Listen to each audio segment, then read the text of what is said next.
गजाननं भूतगणादिसेवितं कपित्थजम्बूफलचारुभक्षणम् उमासुतं शोकविनाशकारकं नमामि विघ्नेश्वरपादपङ्कजं। जयन्ती मङ्गलाकाली भद्रकाली कपालिनी दुर्गा क्षमा शिवा धात्री स्वाहा स्वधा नमोऽस्तुते। कृष्णाय वासुदेवाय हरे परमात्मने प्रणतक्लेशनाशाय गोविन्दाय नमो नमः। नमस्तेस्तु महामाये श्रीपीठे सुरपूजिते शङ्खचक्रगदाहस्ते महालक्ष्मी नमोऽस्तुते। वक्रतुण्ड महाकाय कोटिसूर्य समप्रभ निर्विघ्नं कुरु मे देव सर्वकार्येषु सर्वदा। नमस्कार। कार्तिक पुराण समाप्त हो चुका है। अब मैं आपको स्कंद पुराण के अंतर्गत वर्णित नियम, महत्व और विभिन्न महीनों में पालन करने योग्य नियम आदि के बारे में चर्चा करूंगी। साथ ही स्कंद पुराण के अंतर्गत आने वाली प्रेरक कथाओं का भी आपको श्रवण कराऊंगी। यह सिर्फ धार्मिक ही नहीं है, बल्कि जीवन को सुचारू रूप से चलाने के लिए पालनीय नियम है। और हमारे 3 प्रकार के जो तकलीफें या होती हैं, जिनको कहते हैं दैहिक, दैविक और भौतिक ताप, ये तीनों ही प्रकार के तापों को यानी रोगों को, हम सिर्फ शारीरिक को ही रोग नहीं कहते, बल्कि दैहिक, दैविक और भौतिक तीनों प्रकार के रोगों को शांत करने में आपकी सहायता करेगा। पूरी श्रद्धा और आस्था के साथ यदि आप इसको श्रवण करेंगे और साथ ही साथ उसमें स्थित वैज्ञानिक पक्ष को समझकर जीवन यापन करेंगे तो जीवन आपके लिए सुगम और सहज हो जाएगा। कार्तिक के बाद आने वाला जो महीना होता है उसे मार्गशीर्ष कहते हैं और उसको भारत के लोक बोली में अगहन मास कहा जाता है। छत्तीसगढ़ में अगहन मास की बहुत महत्व है। यह एक प्रकार से लोक पर्व है। साथ ही साथ पूरे भारतवर्ष में मार्गशीर्ष मास का बहुत ज्यादा महत्व है। दक्षिण भारत में भी मार्गशीर्ष को भगवान का स्वरूप माना गया है। भगवान श्री कृष्ण स्वयं कहते हैं कि मुझे कार्तिक प्रिय है, परंतु मैं स्वयं मार्गशीर्ष हूँ। इसलिए आप सोचिए कि जब भगवान कह रहे हैं कि मैं स्वयं मार्गशीर्ष मास हूँ, तो इस मास की कितनी ज्यादा महत्ता होगी। तो कार्तिक पुराण के अंतर्गत मैं अभी आपको मार्गशीर्ष महात्म्य के बारे में बता रही हूँ। मार्गशीर्ष महात्म्य में बहुत सारी कथाएं हैं, साथ ही साथ भगवान के पूजन की विधियां भी हैं। और सबसे प्रमुख जो है, कार्तिक मास में हम भगवान दामोदर की पूजा करते हैं, विष्णु की पूजा करते हैं, माता लक्ष्मी का आवाहन करते हैं। अगहन के प्रत्येक गुरुवार को हम माता महालक्ष्मी का, धान्य लक्ष्मी और अष्ट लक्ष्मी सभी स्वरूपों का पूजन करते हैं। अगहन का जो महीना होता है वह हम धन धान्य से परिपूर्ण करने वाला होता है। नई फसल कट के घरों में आ जाती है और इस नए अन्न लक्ष्मी की पूजा के फलस्वरूप नए धान्य से, नए अन्न से माँ लक्ष्मी का भोग लगाया जाता है और उसे पूरा परिवार एक साथ मिलकर खाता है। पूरे साल भर अन्न की कमी ना हो, इसलिए देवी की कृतज्ञता के फलस्वरूप यह उत्सव मनाया जाता है।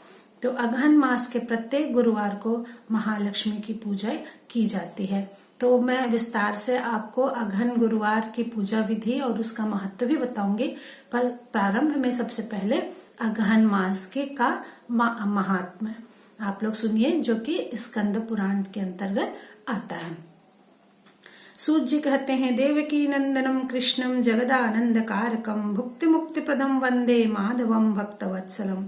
जो संपूर्ण जगत को आनंद प्रदान करने वाले तथा भोग और मोक्ष को देने वाले हैं, उन लक्ष्मीपति भक्तवत्सल देवकी नंदन कृष्ण को मैं प्रणाम करता हूँ। श्वेत द्वीप में देवाधिदेव भगवान सुख से विराजमान थे। उस समय ब्रह्मा जी ने उन्हें नमस्कार करके कहा, हे ऋषिकेश, आप संपूर्ण जगत को धारण करने वाले हैं। आपने पहले यह कहा है कि मासा नाम मार्गशीर्षोहम, मासा नाम मार्गशीर्षोहम, महीनों में मैं मार्गशीर्ष हूँ। आपने ऐसा क्यों कहा? उस महीने का महात्म्य क्या है, यह मैं यथार्थ रूप से जानना चाहता हूँ। श्री भगवान बोले, हे ब्राह्मण, जो पुण्य करने वाले मेरे भक्त हैं उन्हें मार्गशीर्ष महीने का पालन अवश्य करना चाहिए। मार्गशीर्ष मास मुझे सदैव प्रिय है। जो मनुष्य प्रातः काल उठकर स्नान करके पूजा करता है, मैं अपने आप को उसको समर्पित कर देता हूँ। इस विषय पर वो उदाहरण देते हैं। पृथ्वी पर महात्मा नंद गोप सर्वत्र विख्यात थे। उनके रमणीय गोकुल में सहस्त्रों गोप कन्याएं थी। उन सबका चित्त मेरे स्वरूप में लग गया था। तब मैंने उन्हें मार्गशीर्ष में स्नान करने की और विधि पूर्वक पूजन करने की तथा हविष्यान्न भोजन करके इष्ट देव की पूजा करने की सलाह दी। इस प्रकार विधि पूर्वक उन्होंने मार्गशीर्ष व्रत को पालन किया। तब मैं उनका प्रसन्न हुआ और वरदान के रूप में मैंने अपने आप को ही उन्हें समर्पित कर दिया और इस प्रकार मैं वहां कृष्ण के रूप में अवतरित हुआ। आप देखिए, कार्तिक की पूजा करने से अत्यंत पुण्य प्राप्त होता है, विष्णु जी का सायुज्य प्राप्त होता है, सारे पाप नष्ट हो जाते हैं। परंतु मार्गशीर्ष का व्रत पालन करने से भगवान श्री हरि कहते हैं कि मैं अपने आप को ही उस भक्त को सौंप देता हूँ। इस प्रकार विधि पूर्वक मार्गशीर्ष व्रत का पालन करने से मैं अपने आप को ही उनको समर्पित कर दिया। रात्रि के अंत में शयन से उठकर आचमन करके गुरु को नमस्कार करके मेरा चिंतन करे, भक्ति पूर्वक पाठ करे, कीर्तन करे। उसके बाद शुद्ध होकर तुलसी के जल की मिट्टी लेकर ओम नमो नारायणाय मंत्र का जाप करे। मंत्र से मृतिका को, तुलसी की मृतिका को अपने अंगों में लगाए। ओम नमो नारायणाय को मूल मंत्र कहा गया है। स्नान करते समय निम्न मंत्रों से गंगा जी की प्रार्थना करें। विष्णुपाद प्रसूतासी वैष्णवी विष्णु देवता त्राहि नमस्त्वघस्मात् जन्म मरणांतिकात्। हे गंगे, तुम भगवान विष्णु के चरणों से उत्पन्न हुई हो और तुम हे गंगे, तुम भगवान विष्णु के चरण से उत्पन्न हुई हो, इसलिए तुम वैष्णवी हो। श्री विष्णु ही तुम्हारे देवता हैं। तुम जन्म से लेकर मृत्यु पर्यंत तक सभी पापों से मेरी रक्षा करो। ऐसा स्नान के समय प्रार्थना करे। अश्वकांते रथ क्रांते विष्णु क्रांते वसुंधरे मृत्तिके हर में पापम यन्मया दुष्कृतम कृतम उद्धृतासि वराहेण कृष्णेन शतबाहुना नमस्ते सर्वभूतानां प्रभवारणि सुव्रते। हे वसुंधरे, हे धरती माता, तुम्हारे ऊपर अश्व और रथ चलते हैं। भगवान विष्णु ने तुम्हें अपने पगों से नाप लिया था। हे मृतिके, मैंने आपके ऊपर जो भी दुष्कर्म किया है उसे तुम हर लो। उत्तम व्रत का पालन करने वाली देवी जैसे अग्नि से अग्नि प्रकट होती है, उसी प्रकार तुम समस्त प्राणियों की उत्पत्ति की अधिष्ठान हो। जैसे तुम्हें सैकड़ों भुजाओं वाले वराह अवतारी भगवान विष्णु ने एकारणों के जल से निकाला है, तुम्हें नमस्कार है। इस प्रकार धरती माता को नमस्कार करके विधि पूर्वक आचमन करे और शुद्ध वस्त्र धारण करे। इसके पश्चात पितर ऋषि का तर्पण करके वस्त्र को निचोड़कर फिर ललाट में ऊर्ध्वपुंड धारण करे। तिलक लगाकर केशवाय नमः कहकर भगवान का चिंतन करे।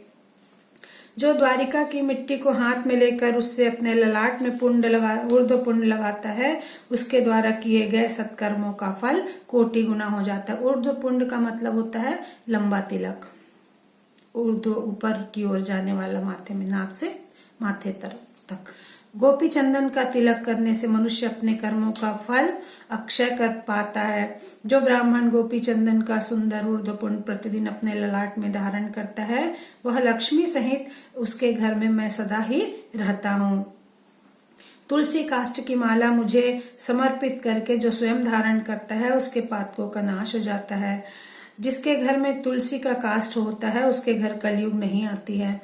रत्नमय सिंहासन की भावना करके अष्टदल कमल का चिंतन करके प्रत्येक दल में ओम नमो नारायणाय इस मंत्र का एक एक अक्षर और कमल पर बैठे हुए कोटि चंद्रमा के समान कांतिमान विष्णु का ध्यान करता है, जिसके हाथों में पद्म, शंख, चक्र और गदा है, जिसके वक्ष स्थल में श्रीवत्स है, कौस्तुभ मणि है, पीताम्बर से शोभित है, दिव्य चंदन पुष्प आदि से विभूषित है। उनके साथ समस्त शुभ लक्षणों से संपन्न दिव्य रूपा महालक्ष्मी भी विराजमान है। इस प्रकार जो ध्यान करता है वह हमेशा मेरा प्रिय हो जाता है।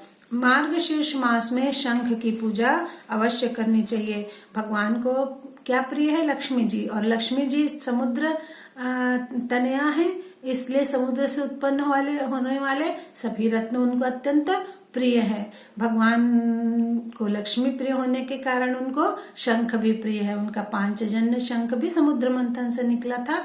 और मार्गशीर्ष मास में शंख पूजा का बहुत अधिक महत्व है। आप जितने भी व्रती अघन गुरुवार करते हैं, महालक्ष्मी की आराधना करते हैं, वो पूरे महीने भर शंख की पूजा अवश्य करें। त्वं पुरा सागरोत्पन्न विष्णुना विघृत करे निर्मितः सर्वदैवस्य पांचजन्य नमोस्तुते तव नादेन जीवता वित्रसन्ति सुरासुरः शशांकयुक्त दिशाभ पांचजन्य नमोस्तुते। हे पांचजन्य शंख, तुम पूर्व काल में समुद्र से उत्पन्न हुए और भगवान श्री विष्णु ने तुम्हें अपने हाथ में धारण किया।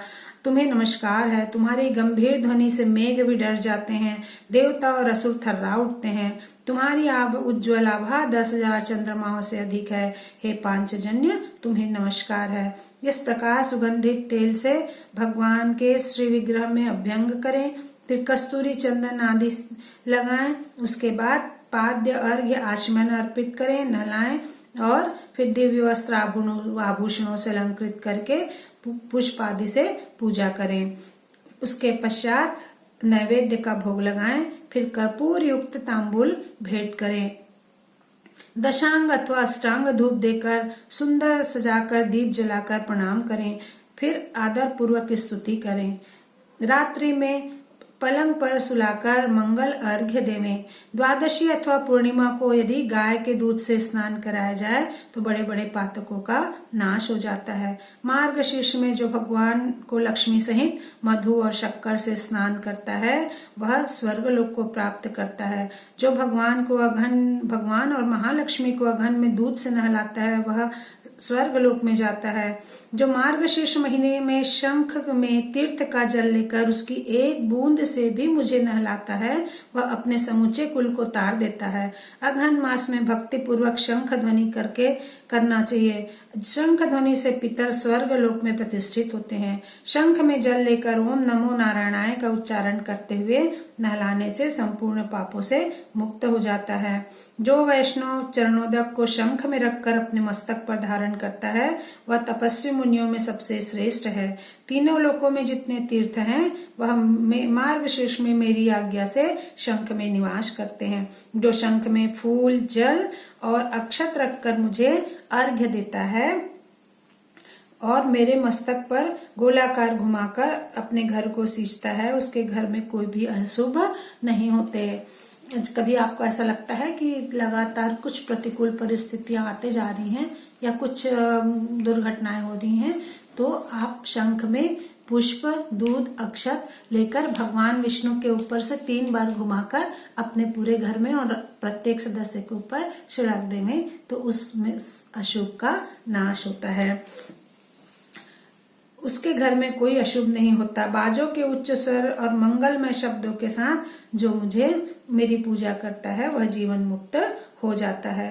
भगवान के पूजन में घंटा, नाद, चंदन, पुष्प, तुलसी दल, धूप और दीप का अत्यंत महत्व है। भगवान का विष्णु सहस्त्रनाम, गजेंद्र मोक्ष, गीता, भीष्म स्तवराज आदि 5 प्रकार के स्रोत से बड़ी प्रसन्नता होती है और भगवान जो है वह मृत्यु काल में उस